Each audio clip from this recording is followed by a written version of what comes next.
में ये कायदा है कि जिसका खाना उसी का गाना। हज़रत हकीमुल उम्मत फरमाते हैं कि ज़माने भर में ये कायदा है कि जिसका खाना उसी का गाना। तो जिनका हम खा रहे हैं उन्हीं के फिर गीत हम गा रहे हैं। कायनात अर्ज़ी और समावी पर सबसे बड़ा, सबसे शानदार, सबसे खूबसूरत, सबसे ठंडा, सबसे अमन वाला जो इनकलाब है वो मेरे नबी पाक ने बर्पा फरमाया। बड़ी ये कम नसीबी है कि मुसलमानों में फ़िरके बन गए और उम्मत तकसीम हो गई और तकसीम होने से कमज़ोर हो गई। लेकिन अफसोस की बात यह है कि लोग इस बात को समझने से आरी हैं कि ईद मिलादुन नबी सल्लल्लाहु ताला अलैहि वसल्लम तो उम्मत इस बात के शुक्र के तौर पे मनाती है कि अल्लाह ने हमें अपने नबी का ग़ुलाम बनाया। आओ मैं तुम्हें मुस्लिम शरीफ पढ़ के सुनाता हूँ। और रावी भी वो बंदा जो हर वक्त हुजूर के करीब रहते थे, हज़रत अनस बिन मालिक रदी अल्लाह ताला। आप फरमाते हैं मुझे वो दिन भूलता ही नहीं, मैं भुला सकता ही नहीं जिस दिन मेरे नबी पाक मक्के से हिजरत करके मदीना तैयबा तशरीफ़ लाए। हुजूर उस दिन क्या हुआ था, तो हज़रत अनस बिन मालिक फरमाते हैं सारी बीबियाँ छतों पे चढ़ गई। सारी औरतें अपने अपने काम में मसरूफ़ होती हैं, कोई किसी वजह से छत पे चढ़ जाए तो चढ़ जाए। सारी इकट्ठी तब भी चढ़ती हैं जब गली में कुछ और हो, जब कोई अनोखी बात।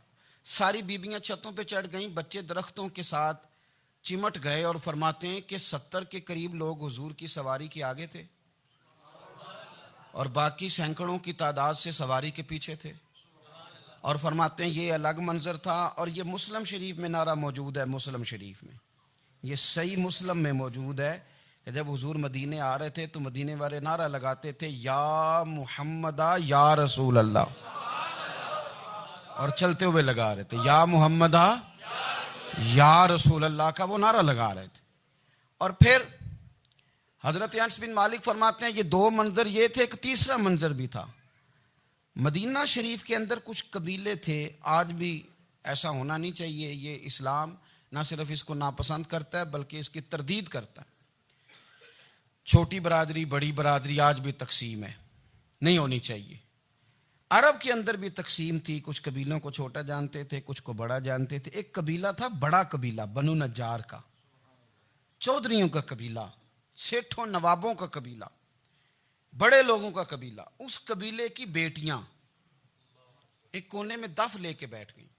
नबी पाक सल्लल्लाहु ताला अलैहि वसल्लम के गुलामों बात को समझे। एक मंजर ये कि औरतें छतों पे, आज हम मना करेंगे क्योंकि ये पर्दे की आयतें नाज़िल होने से पहले की बात है, अब आयतें आ गई, अब हम ये इजाजत नहीं देते। औरतें छतों पे चढ़ गई, मर्द गलियों में नारे लगाने लगे और बनु नज्जार कबीले की बेटियां, छोटी बच्चियां वो एक कोने में दफ लेके बैठ गई और वो पढ़ने लगी ताला अल बदरु अलैहि। अब तो मिलाद गरीबों में रह गया। हमारे यहाँ फैशन हो गया, जब हालात ख़राब होते हैं तो लोग बरकत के लिए मिलाद कराते हैं, और जब अमीर हो जाते हैं फिर उन्हें मिलाद के जायज़ होने की दलील ही कोई नहीं मिलती। फिर वो ये फैशन है। बंदा थोड़ा सा पढ़ जाए ना दो चार चीज़ें तो हर चीज़ को गलत कहना उसकी तबीयत होती। फिर ये फैशन है कि मेरी सोसाइटी नहीं हो गई, किताबें नहीं हो गई, फर्नीचर नया हो गया, दोस्त नए हो गए, तो मज़हब वही पुराना। ओए होए, कोई तरक्की करनी चाहिए। फिर वो तरक्की करते हैं बेचारे, और जिनकी पीछे 10 नस्लें और 50 नस्लें मिलाद मनाती आने को तो नहीं, दलील कोई नहीं मिली। सुभान अल्लाह। जिनकी दादी वुज़ू करके खीर पकाती थी 11वीं की, जब अमीर हो जाते हैं तो उन्हें 11वीं पकाने की दलील ही नहीं मिलती। अब आप अमीर हो गए मेरे भाई, आपका फैशन है, ये तबीयत का हिस्सा है। आप चाहते हैं कि मैं वो काम करूं जो दरवेश लोग, सादे लोग नहीं करते। तुम अपने मामलात को बचाने के लिए नारे लगाओ तो तुम्हारे पास सारी दलीलें हैं, लेकिन ये तुम्हारा नसीबा है कि तुम झूठों के नारे लगाते हो। लेकिन ये गरीबों का नसीबा है कि मिलाद वाले रसूल का नारा लगाते। ये गरीब का हिस्सा है। लेकिन वो बनु नज्जार की बच्चियां गरीब नहीं, अमीर घराने से थी। उन्होंने जो बात की उसको हफीज जलंधरी ने लिखा। मरहूम कहने लगे कि वो नन्ही बच्चियां, छोटी बच्चियां थी, कहते वो नन्ही बच्चियां वहां बैठकर दफ बजाती थी और रसूल पाक की जानिब इशारे करके गाती थी और लोगों से कहती थी कि ये को हमारा पेशा नहीं दफ बजाना, हम तो चौधरियों की बेटियां हैं, हम तो बड़े खानदान से हैं। वो नन्ही बच्चियां जो बैठकर वहां दफ बजाती थी, रसूल पाक की जानिब इशारे करके गाती थी और कहती थी हम हैं बच्चियां नज्जार के आली घराने की, खुशी है आमिना के लाल के तशरीफ लाने। हमें बड़ी खुशी है आमिना के लाल के, खुशी है आमिना के लाल के, खुशी है आमिना के लाल के, हमें खुशी है आमिना के लाल के तशरीफ, खुशी है बस आमिना के लाल के तशरीफ। नबी पाक सल्लल्लाहु अलैहि वसल्लम से उम्मत का जज्बाती रिश्ता है। ये पहले दिन से ही अबू जाल कब मना करता था किसी मुसलमान को कि खाना काबा में नमाज ना पढ़ो, कहता पढ़ो। हज़रत सुहैब इब्ने सन्नान रूमी से उसने कहा कि आप अपने तरीके के मुताबिक, मुसलमानों के तरीके के मुताबिक काबे के अंदर नमाज पढ़ें, जो मर्जी करें। रोकते तो वो नबी पाक के करीब जाने से थे। वो मंडियों में बैठ जाते थे, हुजूर के करीब ना जाना, हुजूर के करीब ना जाना, हुजूर के करीब ना जाना। मेरी बात को आप समझे और हमेशा याद रखें, उम्मत का नबी पाक से जज्बाती रिश्ता, जज्बाती। ये जो रसूलुल्लाह की उम्मत है ये गुनाहगार हो सकती है पर अपने नबी की गद्दार नहीं होती। मैं आपको सही कह रहा हूं। मेरे क्लीन शेव नौजवान के कान में आप जाके कहें नबी पाक, चाहे उसने नमाज ना पढ़ी हो, चाहे उसने दाढ़ी ना रखी हो, आप हुजूर का नाम लें, उसके रोंगटे खड़े हो जाते हैं, उसकी तबीयत, उसका दिल धक धक करता है, उसकी एक एक रूह से मुहम्मद मुहम्मद की आवाजें निकलती। ये फैज़ है रसूल पाक का और ये करम है अल्लाह का इस उम्मत के साथ। अमीर मिल्लत पीर जमात अली शाह साहब मुहद्दिस अली पूरी फरमाते हैं, एक जगह हिंदुओं का जलसा था, हिंदू पंडित तकरीर कर रहा था, उसने नबी पाक सल्लल्लाहु अलैहि वसल्लम की शान में माज अल्लाह को बेअदबी कर दी। मुसलमान थे ही नहीं, एक मुसलमान था, वो मलंग नहीं होते दौरी डंडे वाले, उसके पर रंगीन डंडा था, वो कहीं दूर बैठा था। तो उसने सुन ली, स्पीकर चल रहा था, तो वो डंडा लेके तो स्टेज पे चढ़ आया। वो कहता मैंने पंडित के सर में मारा एक ही है, पर मारा जरा सही करके। वो ढेर हो गया, लोगों ने गिरफ्तार कर लिया, जेल में चला गया। पीर साहब कहते हैं मैं मिलने गया, बंदे को मिस्बिल्ला भी सीधी नहीं पढ़नी आती, सूरत इखलास भी ठीक नहीं आती, उसे रब्बना आती ना, दुआ नहीं कर सकता, मलंग है। मैं मिलने गया और मैंने कहा यार ना तू नमाज पढ़े, ना दाढ़ी रखे, ना तू मस्जिद जाए, पर तूने कमाल कर दी। तो कहते हैं पीर साहब छम छम रोया और पंजाबी में कहने लगा पीर साहब मैं गुनाहगार हाँ, पर अपने नबी दा गद्दार ते नहीं ना। ये गुनाहगार और गद्दार में फर्क होता है। मैं गुनाहगार हूं पर ये तो नहीं ना किसी की जरूरत कि मेरे सामने मेरे नबी के बारे में बात कर जाए और साड़ी उच्ची ते सुच्ची सरकार नु गल कर जाए। ये बात आप समझें। दुश्मन अहमद पे शिद्दत कीजिए, मुल्हिदों से क्या मुरव्वत कीजिए, शिरक ठहरे जिसमें ताजीम रसूल, उस बुरे मजहब पे लानत कीजिए और मिसले फारज जलजले हो नजद में जिक्र आयाते विलादत कीजिए और या रसूल अल्लाह की कसरत कीजिए। नबी पाक का प्यार उम्मत के लिए सरमाया हयात है। रसूल पाक के साथ उम्मत का वालेहाना रिश्ता है। नबी पाक के साथ वाले हजरत खुबैब को गिरफ्तार कर लिया मक्के वालों ने। उस वक्त गुर्बत थी इस्लाम पर। मक्के में सारे लोग इकट्ठे हो गए और चौक में फांसी देने लगे हजरत खुबैब को। कहना आसान है, करना बड़ा मुश्किल है। बंदा जेल में उलझ जाए तो मैंने बड़े बड़े सियाने लोग माफिया मांगते देखे, बड़े बड़े लोग कहते देखे हैं कि ये काम बड़ा। कैदे तन्हाई बजाते खुद एक मुसीबत है। आपको अकेला रहना पड़ जाए ना, ये लॉकडाउन हुआ है तो लोग नफसियाती मरीज बन गए। अकेले रहना, तन्हा रहना कुछ छोटा काम है। हजरत खुबैब अकेले और मक्के का दौर और चारों जानिब काफर, और चौक में जब फांसी पे लटकाया जाने लगा तो अबू सुफियान बोले और बोल के कहने लगे यार बंदा कोई काम करके बड़ा पछताता भी है कि यार नतीजा क्या निकला। तो माज़ अल्लाह आपका भी नतीजा तो फांसी है, तो आपका क्या ख्याल है। ये आप यकीन करें कि लोग सही सही साथ चलते हैं, थोड़ी सी दुश्वारी उठानी पड़ जाए तो कहते हैं मैं गाड़ी ठीक था, पर इन्हीं पत्थरों पे चल के अगर आ सको तो आओ। मेरे घर के रास्ते में कोई कहकशां नहीं है। लोग ना मीठा मीठा खाना चाहते हैं, थोड़ा कड़वा आ जाए तो मुसीबत बन जाती। कहते हैं सारे फलाने से प्यार करेंगे तो मैं करूंगा, सारे मुखालफत भी करेंगे तो हम इंशाल्लाह प्यार ही करेंगे। ये क्या बात हुई कि हम जमाने का रंग देख के चलेंगे। अब बाद लोग पछता रहे होते हैं।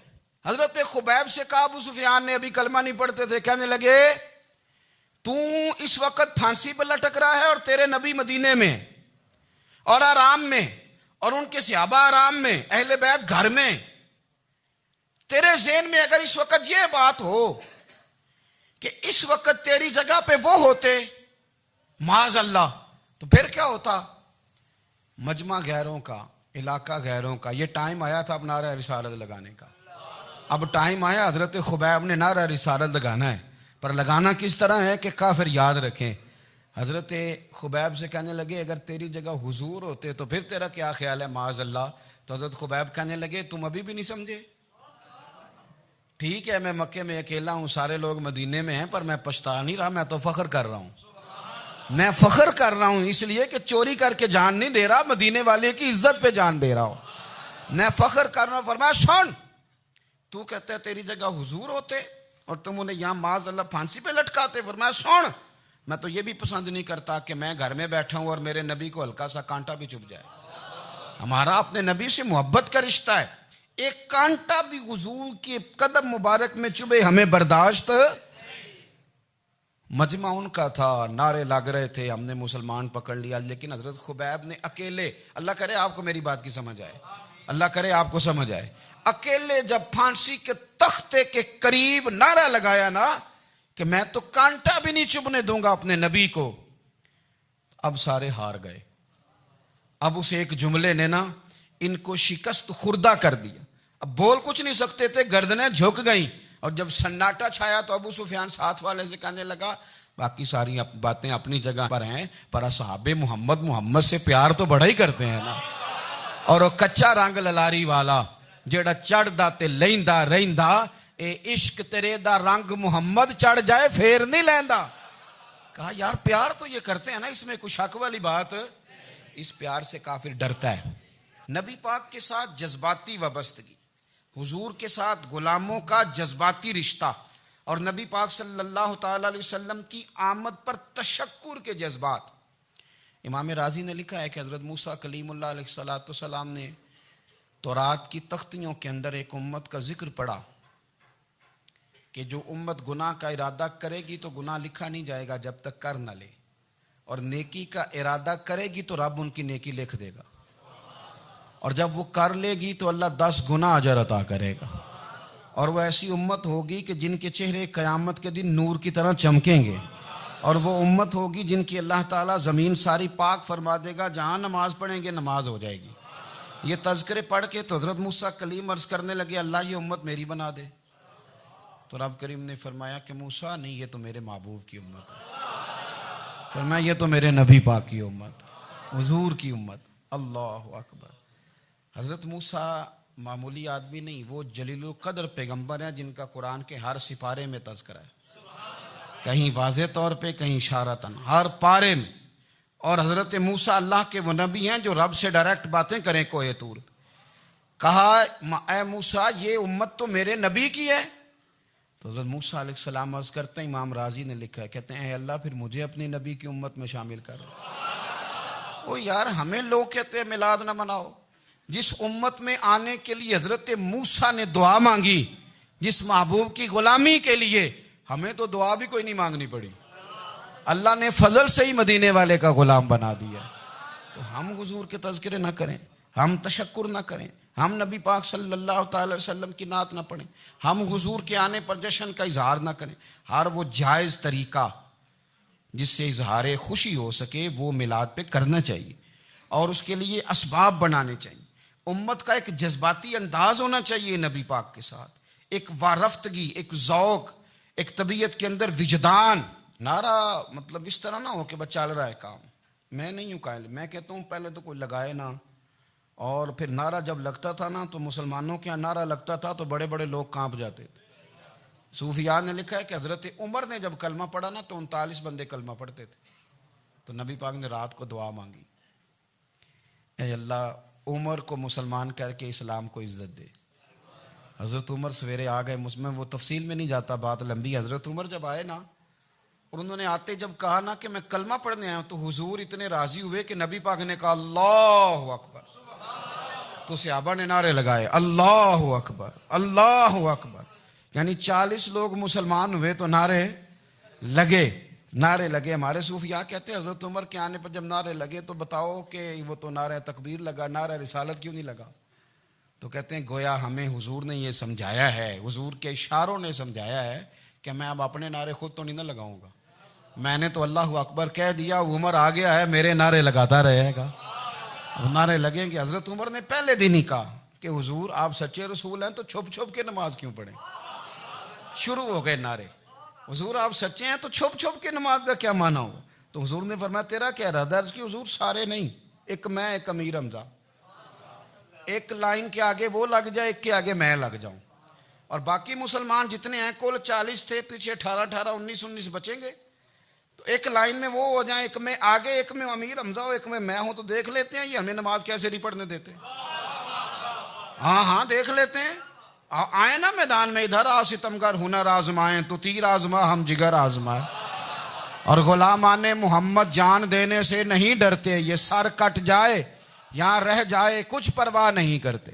फरमाया भी पता चल जाता है ना, एक लाइन में हजरत अमीर हमजा हो गए, एक में हजरत उमर हो गए। पहले ये मारते थे जो हरम शरीफ में मुसलमानों के तरीके पे नमाज पढ़ता था, ये जुलूसों की बड़ी बरकत है, अंदर बैठे रहे ना चुप करके, निकल जाएं तो पता कुछ भी नहीं चलता। जब निकलते हैं ना लोग कहते हैं जुलूस क्या माना है, तो मैं बताता हूं ना जुलूस का माना क्या है। हजरत उमर ने बाहर निकले, 2 लाइनों का जुलूस, लंबा भी कोई नहीं, बंदे भी 40, और जनाबे फारूक आजम बाहर निकले तो उमर का नारा, उमर का, हजरत उमर ने यूं करके आस्तीने बाजू की चढ़ा ली, और अपने गले में जो उनके रुमाल था ना उसको यूं सीने पे बांधा, और इस हाथ में तलवार थी तो यूं करके बाहर लहराई, कहने लगे ओ मक्के के काफिरो इधर आओ मेरे सामने, जिसने अपनी बीवी बेवा करानी हो, जिसने बच्चे यतीम कराने हो, वो आए मैदान में। मुस्तफा के गुलाम आज सड़कों पे निकल आए मैदान में, हमारे सामने हमारा मुकाबला करे, आए ना मैदान में। हम निकले हैं, अब हम यहां काबे में एलानिया नमाज पढ़ेंगे, हम पढ़ेंगे, ताकत है तो आओ ना हमारा मुकाबला करो, आओ। कुफर बजाते खुद बहुत बड़ा झूठ है, और झूठ के पैर, बस 2 बंदे निकले तलवारें लेके आगे, तो फिर हजरत उमर ने एलानिया नमाज पढ़वाई खाना काबा। तो मेरे भाई रसूलुल्लाह सल्लल्लाहु अलैहि वसल्लम के गुलाम तो जब नारा लगाते थे तो हो ही कमाल जाता था। फिर बरेली के इमाम बोले, कहने लगे पेश हक मुजदा शफात का सुनाते जाएंगे, हुजूर क़यामत के दिन आगे ना हमारे आगे खुशखबरी देंगे, कहेंगे तुम फिक्र ना करो, आ जाओ मैं तुम्हें बख्शवाता हूं, मैं तुम्हारी सिफारिश, आ जाओ पीछे। हुजूर न पेश हक मुजदा शफात का सुनाते जाएंगे। यकीन करें बरेली के इमाम को भी बड़ा ही रंग आता है बयान करने का। कहने लगे आप रोते जाएंगे, अल्लाह को मनाना है ना हुजूर ने, कहते हैं पेश हक मुजदा शफात का सुनाते जाएंगे, आप रोते जाएंगे पर हमको हंसाते जाएंगे, बागे जन्नत में मुहम्मद मुस्कुराते जाएंगे, फूल रहमत के गिरेंगे हम उठाते जाएंगे, और हश्र में होगा हमारा दाखिला इस शान से हम या रसूल अल्लाह का नारा लगाते जाए, हम या रसूल अल्लाह का नारा। इमाम राजी कहते हैं हुजूर ने एक रुका पकड़ा छोटा सा, एक बंदे को लोग दोजख में लेके जा रहे हैं। अच्छा मुझे एक बात बताओ, फैसला पहले हो गया है, अल्लाह के सामने हुआ है, और फैसला हो गया और तय हो गया कि दोजख में जाना है, वो करीब पहुंच गए दोजख के, तो हुजूर ने देख लिया, और बताया किसने? हजरत आदम ने। हजरत आदम कहने लगे हुजूर वो आपके गुलाम को दोजख में ले जा रहे हैं। नबी पाक आगे गए, क्या पढ़ते हैं हमारे भाई, हुजूर ने मुझे उनसे छुड़ा के छोड़ दिया। नबी पाक सल्लल्लाहु अलैहि वसल्लम आगे गए, मैं इधर आओ, कहां लेके जा रहे हो? अल्लाह के सामने फैसला हुआ है ना, फरिश्तों ने किया है ना, फरिश्ते को किसी से बददियानती तो नहीं ना करते, फरिश्तों ने जो किया ठीक किया है ना, क्यों लेके जा रहे हो? सोने गुनाह ज्यादा है, नेकियां थोड़ी हैं। फरमाया मेरे सामने तोलो। किसी फरिश्ते ने नहीं कहा कि सोने माज़अल्लाह हमको बेईमान है, हमारी कोई इससे जिद चल, साडा को बनना सन जाए दे नाल, भाई मेरा मतलब है सही तोला है, फैसला है, पर मैं दोबारा तोलो। गोया रब भी फरमाता है जैसे मेरा महबूब कहता है वैसे ही कर, और कोई नहीं दोबारा तोल लो, कोई हर्ज नहीं, तोलो ना दोबारा। फरिश्ते दोबारा आएंगे, उन्होंने दोबारा तोला, एक पलड़े में नेकियां एक पलड़े में गुनाह। अब वो गुनाह फिर ज्यादा निकले तो नबी पाक ने ना जेब से इतना सा रुका निकाला, रुके का भी कोई वजन होता है, वो हुजूर ने नेकियों के पलड़े में रख दिया, नेकियां बढ़ गई। फरिश्ते भी चुप कर गए। चलो भाई जन्नत में। मेरी तरह का था ना, पता सारा सरदार ने की थी, पता तो था ना उसे, मन आनम के मन दानम, तो सीधा हुजूर के कदमों से जा लगा। कहने लगा सोने मैं तो सारी जिंदगी गुनाह करता रहा, ये कौन सी नेकी है? तो हुजूर फरमाने लगे चुप कर, जन्नत का दरवाजा खोल गया, तू जा जन्नत में। हुजूर रुके में क्या है? फरमाया तूने एक दिन दरूद और सलाम नहीं पढ़ा था, और मैंने तेरा संभाल के रखा हुआ तेरा दरूद शरीफ, वो नारे रिसालत भी तूने लगाए थे, वो तो खोल के मेरे तज़किरे मैंने तेरा संभाल लिया। दोज़ख में मैं तो क्या मेरा साया ना जाए, क्योंकि रसूल पाक से देखा ना जाए, मेरे रसूल पाक। और मेरी बात सुनो, मैं भी आपको खाना नहीं खिलाता, लंगर मेरे संगी खिलाते हैं, मेरे दोस्त आपको खाना पेश करते हैं। हर जगह आप जाते हैं तो वहाँ कुछ लोगों की ड्यूटी होती है, लेकिन तिरमिज़ी शरीफ सियासता की हदीस है, हज़रत अनस ने पूछा था हुजूर क़यामत में कहाँ मिलेंगे? फरमाया हौज़े कौसर पे। हुजूर वहाँ अनस पानी पिलाएंगे कि बिलाल पिलाएंगे कि सुहेब पिलाएंगे? फरमाया नहीं, उम्मत प्यासी आएगी तो मैं अपने दस्ते मुबारक से पानी पिलाऊं। हुजूर वहाँ ना मिले तो फरमाया पुल सिरात पे आना, उम्मत गुजरेगी तो मैं रब्बे सल्लिम की दुआएं करूँगा। तो आला हज़रत फरमाते हैं जब हुजूर दुआ कर रहे हैं तो डरने की ज़रूरत क्या है? खुदा की रज़ा चाहते हैं दो आलम, खुदा चाहता है रज़ाए मोहम्मद, रज़ा अब पुल से वज्द करते गुजरी कि है रब्बे सल्लिम दुआए मोहम्मद सल्लल्लाहु। तो हुजूर वहाँ मुलाकात ना हुई तो फिर इस हदीस को भी ये हदीस मजबूत कर देगी। हुजूर फरमाने लगे फिर मिज़ान अमल पे आ जाना, उम्मत के अमल तुल रहे होंगे और मैं कामयाबी की दुआएं मांग रहा हूँगा। तो जिसके लिए हुजूर दुआ मांगेंगे नाकाम होगा, नाकाम होगा। अपने बच्चों को हुजूर की मोहब्बत सिखाएं, नबी पाक सल्लल्लाहु अलैहि वसल्लम की गुलामी करें। आपका रिश्ता नबी पाक के साथ मजबूत होना चाहिए, आपके ताल्लुकात हुजूर के साथ मजबूत होने चाहिए। और आपने दाएं बाएं नहीं देखना कि प्रोपेगेंडा क्या है, लोग क्या कह रहे हैं। लोगों को देख के जो लोग रास्ता बनाते हैं वो पीछे रह जाते हैं। आपने ये देखना है कि मेरा हुजूर से निस्बत का ताल्लुक मजबूत है, कोई किधर जा रहा है इससे हमें कोई ताल्लुक। इस वक्त आलमी हालात क्या हैं, कौमी हालात क्या हैं, मुआशी हालात क्या हैं, जर्नलिस्ट क्या कह रहे हैं फलाने के, हमें इससे गरज नहीं है। हमें तो इतना पता है कि हमने अपने नबी को राज़ी करना है। तो इसलिए खूबसूरत महाफिल का जिक्र करें, खूबसूरत दुरूद शरीफ पढ़ें।